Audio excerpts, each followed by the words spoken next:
Welcome. Let's get to it. I'm got set up in my makeshift studio here. First time video. I'm got a bunch of screens going. Don't really know what I'm doing, but I'm here to help you. And I've done this quite a bit actually already throughout my career.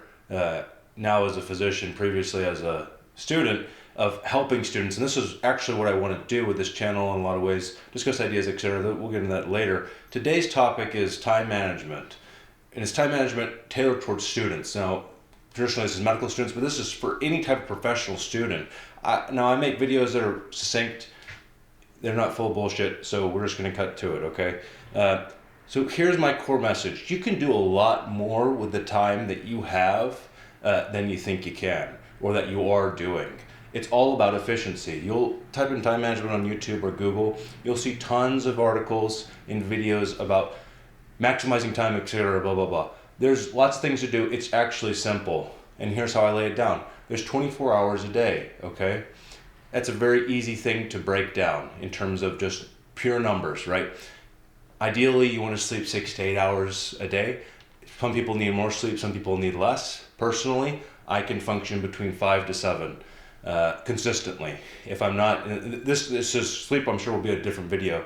If I'm not exercising a lot, 5 I can work with. But ideally, I'm working out every day. I need probably 7. My mood's better. I can get more work done, etc. So let's say you sleep 7 hours a day, okay?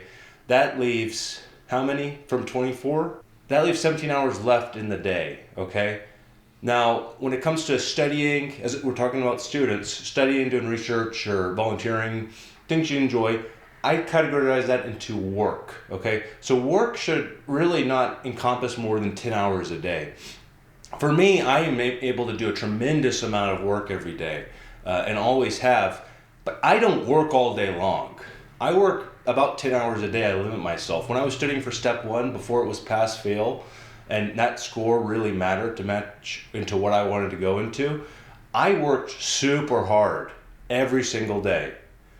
I hardly ever worked over 10 hours. There were a few days I might have worked 12, but there's a huge point of diminishing returns. And we'll get into that kind of economic theory with actual life later in some other videos. But there's a tremendous point of diminishing returns, okay? So 10 hours is an excellent thing. And when I say 10 hours, that doesn't mean you're just sitting at a desk reading a book for 10 hours. Maybe you're a genius and you can absorb information like that, but there's a 99.9% chance that's not you who I'm talking to. You need to actively work, you need to focus, you need to actually do stuff. Now, this can be tailored to many different people. Maybe those will be different videos.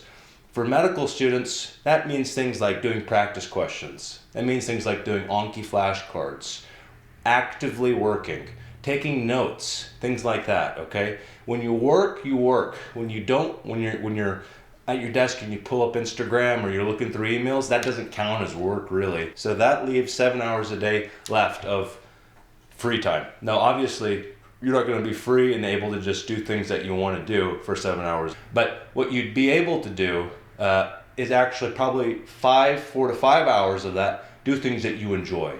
So, of course, you got to wake up, you got to brush your teeth, take a shower, things like that. You got to wash your dishes, you got to drive to school, you got to walk to the library, you got to go to the bathroom. Those things take up administrative time, okay? A couple hours a day, we'll give it an hour or 2 a day. Those kind of things. What's left in the day, you need to utilize and grasp. That means don't get on Instagram unless you're just trying to kill time, you're waiting in line or you're stuck in an elevator. You don't really need to be doing that with your free time unless that's something you're really passionate about. You need to do things that bring you joy every day, otherwise you're going to be screwed. That means go exercise, call your mom, call your dad, see your partner or whoever, see your friends, play a video game, read a book, go outside. But that's my model, okay? 24 hours a day, break it down into manageable chunks. You've got sleep, you've got work, administrative tasks, and then recreation. That's all you need to think. Now, I want you to know that it is doable and you're able to do it, okay? I've done it. I've seen lots of other people do it. It's possible. It's hard. The thing is, if it was easy, everybody else would do it. So you can do it. Stick to it. I'll see you in the next one.